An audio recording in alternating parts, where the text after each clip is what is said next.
invité du jour, Jean-François Faure, président fondateur de aucoffre.com, une plateforme d'achat et de vente d'or et de métaux précieux. Bonjour Jean-François. Bonjour.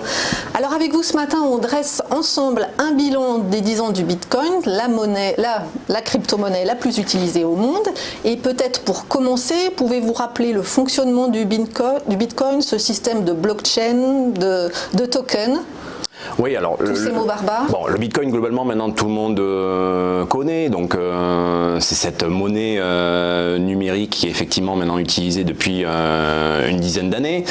Monnaie numérique qui est adossée à un système que l'on nomme blockchain ou chaîne de blocs et qui a pour particularité en fait de chiffrer de manière extrêmement robuste toutes les transactions qui sont inscrites avec un système que l'on dit asymétrique, qui fait que globalement, quand une transaction est opérée, vous ne pouvez pas en fait faire machine arrière. Alors, du fait de ce chiffrement et aussi du fait que la blockchain est en fait un système distribué où vous n'avez aucune instance supérieure ou isolée qui va pouvoir en prendre le contrôle et en tout cas opérer des modifications. Alors c'est très bien parce que ce n'est pas piratable. Pour autant, si par exemple vous perdez ou vous faites voler vos bitcoins, personne ne pourra vous aider à les récupérer. Donc ça c'est la problématique. Raison pour laquelle il y a par exemple quelque chose qui a été inventé depuis ce que l'on nomme les tokens. Alors les tokens, ils ont une particularité, c'est qu'en fait ils se servent de blockchain tierces. Donc justement ils vont utiliser la blockchain Bitcoin ou la blockchain Ethereum et pour des sujets très spécifiques. C'est-à-dire que vous allez avoir des tokens qui sont utilisés, je sais pas, pour des plateformes de jeux en ligne, qui vont être utilisés pour créer des monnaies très très spécifiques sur un usage donné. Et donc le token, c'est un petit peu dans l'univers de la crypto ce que par exemple les monnaies locales sont aux monnaies nationales. Vous voyez, donc c'est quelque chose de très petit, très spécifique avec ses règles. Et souvent l'avantage du token, c'est que ces règles étant définies, on peut mieux l'utiliser sans prendre de risques tels que sur les monnaies crypto classiques. Alors aujourd'hui, 5% des Américains possèdent des bitcoins. Comment expliquez-vous ce succès? Alors de manière assez simple, c'est que là, essentiellement les Américains sont allés vers les cryptos et spécifiquement le bitcoin dans les années 2016-2017 parce qu'ils y ont vu un actif spéculatif sur lequel quand vous mettiez 10 à un instant T, un instant T plus 1, vous étiez à 20. Vous voyez, donc on était sur quelque chose qui quelque part était un petit peu autoréalisateur dans une logique spéculative parce que tout simplement les Américains ont besoin d'épargner pour les études des enfants, ils ont besoin d'épargner pour leur retraite et ils font feu de tout bois là-dessus. Donc le Bitcoin était rentré dans cette logique. Donc ça veut dire que du fait de cette forte volatilité, on a vu en décembre 2017 le Bitcoin valait près de 20 000 euros, l'année suivante moins de 1000. Donc cette forte volatilité rend cet actif uniquement spéculatif? Alors malheureusement aujourd'hui oui, parce que intrinsèquement la valeur du Bitcoin est uniquement basée sur la valeur spéculative du Bitcoin. Vous voyez, donc c'est très autoréalisateur.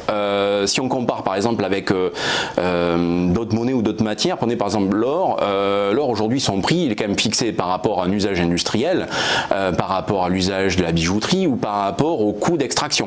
Donc vous voyez, il y a une valeur qui est fixée extérieurement à son prix financier. Par rapport à l'euro par exemple? Après, l'euro, là il y a encore une deuxième complexité qui se rajoute, c'est la valeur de l'euro par rapport à d'autres monnaies. Donc souvent ce que l'on dit, on pense que par exemple l'or, sa valeur fluctue.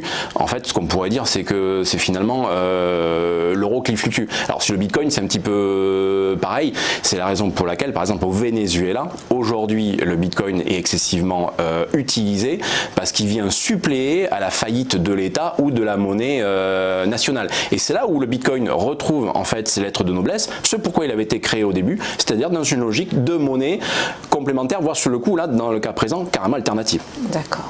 Alors, au-delà de cette volatilité, vous l'avez un petit peu évoqué, il y a quand même des problèmes de sécurité. C'est quand même le maillon faible du système. Est-ce que les piratages informatiques qu'on a vus à plusieurs reprises sur les plateformes d'échange sont inéluctables? Alors, aujourd'hui, par exemple, la blockchain, elle, on peut considérer qu'elle n'est pas piratable en elle-même. Par contre, toute tout l'écosystème qui gravite autour de la blockchain Bitcoin, lui, il est. Parce que tout simplement, on est sur des supports informatiques, des supports online connectés, et puis tout simplement, on est sur un usage humain. Donc tout cela est potentiellement mal sécurisé. De base, un humain peut perdre une clé USB sur laquelle il a placé ses bitcoins, il peut se la faire voler, il peut se faire voler ses mots de passe. Et là, on en rejoint justement la sécurité des plateformes d'exchange sur lesquelles justement on achète et on vend ces bitcoins, ou les wallets, les portefeuilles sur lesquels sont stockés nos bitcoins. Et il y a des études qui ont été faites et qui prouvaient qu'à peu près la moitié de ces systèmes étaient relativement facilement piratables, parce que basiquement certains éléments de sécurité de base n'étaient pas présents, quoi. Donc c'est possible ça. Quels éléments de sécurité de base sont pas présents? Les éléments de sécurité de base, par exemple une double authentification de votre email, par exemple des mots de passe qui soient suffisamment longs, des mots de passe qui ne contiennent pas que des chiffres ou des lettres. Vous voyez, c'est quand même sur la sécurité basique. Oui, mais clairement. Et aujourd'hui, des choses que l'on peut, en termes informatiques, craquer, par exemple par des systèmes tels que le brute force ou des choses comme ça. Vous voyez, donc vous y allez avec des machines très puissantes et le système tombe.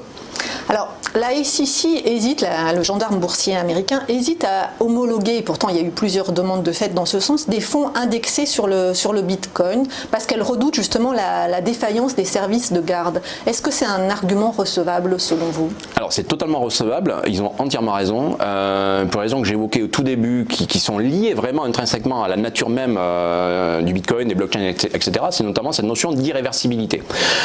Et pour vous dire, pour donner un exemple, en fait, on ne va pas imaginer par exemple que votre chef d'agence de banque, imaginons que malheureusement il décède, votre compte ne va pas être bloqué à cause de ça. Eh bien, dans l'univers des crypto-monnaies, c'est le genre de choses qui peut arriver. Il y a quelques semaines, il y a malheureusement le président fondateur d'une plateforme qui est décédé, et aujourd'hui il y a 170 millions de dollars de crypto-actifs qui sont considérés comme irrécupérables parce qu'on est incapable de débloquer l'ordinateur sur lequel les clés privées se trouvaient pour accéder aux crypto-actifs des clients. Le genre de choses complètement folles. Quand même. Oui, ils peuvent essayer, mais à un moment donné, suivant comment c'est crypté, ils n'y arriveront pas. Ah oui, effectivement, pour ceux qui ont investi, oui, c'est assez difficile. Alors malgré tout, si on souhaite toujours acheter du Bitcoin, comment faire pour sécuriser au maximum son investissement? Nous, chez Ocoff, on a créé en fait une offre dans ce sens, qui est basée sur un système de garde froide qui utilise nos 10 ans d'expérience dans l'univers de la conservation de matières précieuses. Et on s'est dit, mais pourquoi on ne garderait pas les crypto-monnaies, donc là spécifiquement le Bitcoin, comme on conserve les lingots et les pièces d'or, et dans une logique où en fait on ferait une distinction très stricte entre la conservation, et là sur le coup on se retrouve sur un système où les cryptos sont stockés dans des unités de stockage qui sont placées directement physiquement dans des coffres avec tous les éléments de récupération nécessaires si on avait besoin d'accéder à leur contenu. S'il y a un décès. Voilà, par exemple, imaginons il m'arrive un malheur, des tiers de confiance sont capables de récupérer ces cryptoactifs pour les remettre à leurs propriétaires, donc ça c'est tout à fait prévu. Et pour autant, donc ça c'est extrêmement sécurisé parce que totalement offline, et pour autant online, donc par le biais de notre système, les gens peuvent s'acheter et se vendre ces bitcoins qu'ils auraient donc achetés par notre biais. Et par notre système donc qui a donc une dizaine d'années, si par hasard il y a une fraude, un piratage, il est toujours possible de faire machine arrière. Vous voyez cette notion d'irréversibilité, oui. Ici on ne la trouve pas, tout simplement parce que nous on a tokenisé notre système. Vous voyez, je vous parlais tout à l'heure du token, et donc quelque part on en a créé nous en interne dans notre système qui est basé sur ce principe depuis une dizaine d'années, justement pour pouvoir négocier les cryptoactifs entre eux. Donc aujourd'hui, voilà, notre clientèle pourrait être aussi bien le particulier qui souhaite conserver ses cryptoactifs que même des plateformes d'exchange qui, pour moi, aujourd'hui, dont ce n'est pas le métier, n'ont pas pour métier de conserver dans des coffres forts, elles ne savent pas le faire. Nous, on pourrait tout à fait leur proposer nos services. Alors enfin, pour terminer, pensez-vous que le Bitcoin soit une monnaie durable comme l'or, puisqu'on parle de coffre? Alors, écoutez, l'or, ça fait 5000 ans que c'est une monnaie, donc quelque part sur le sujet, il y a plus trop grand chose à en dire, même ne serait-ce que par rapport aux échanges. Aujourd'hui, sur une seule journée, vous avez, par exemple à Londres, 30 milliards d'euros de valeur or qui sont échangés sur une seule journée. Alors qu'au même moment, péniblement, le Bitcoin va dépasser les 200 millions. Vous voyez, sur la valeur, on n'y est pas. Pour autant, moi je pense que dans les 10 prochaines années, il y a des choses qui vont se passer. L'or va reprendre une place. Mais les cryptoactifs vont monter en puissance pour les raisons évoquées précédemment. Justement, cette notion de décentralisation, c'est-à-dire que personne ne peut prendre le leadership sur ou le contrôle sur la valeur, sur la détention, sur les règles du jeu en fait de ces cryptoactifs. Donc il y a des règles, mais qui sont en fait mises en place et gérées par toute la communauté. Voyez. Donc là, le Venezuela nous a prouvé effectivement qu'il y avait un vrai sujet là-dessus. Et en fait, je vais citer Voltaire par rapport à ça. Une monnaie papier basée sur la seule confiance dans le gouvernement qui l'imprime finit toujours par retourner à sa valeur intrinsèque, c'est-à-dire zéro. Moi, je pense que dans les 10 prochaines années, des crises telles que celle qu'on a connue en 2011, la crise de l'euro, nous paraîtra bien légère par rapport à ce qui nous attend. Pourquoi ? Parce qu'on a des enjeux énormes devant nous, notamment des enjeux environnementaux. Et aujourd'hui, on a des monnaies qui sont absolument incompatibles avec les enjeux environnementaux que nous avons. Parce que tout simplement, elles ont des règles intrinsèques qui sont à l'opposé de ce que l'on devrait mettre en œuvre pour justement aller dans un sens qui nous permette d'améliorer ces problématiques environnementales. Donc aujourd'hui, comme vous avez deux choses qui sont opposées, à un moment il y a quelque chose qui va clasher. La Terre sera toujours là dans 10 ans. Peut-être que nos monnaies auront été excessivement affectées et c'est là que les cryptoactifs, avec ou sans l'or, mais je pense avec l'or aussi, trouveront toute leur place. L'avenir nous dira si Voltaire avait raison. Merci beaucoup Jean-François Faure, PDG de aucoffre.com.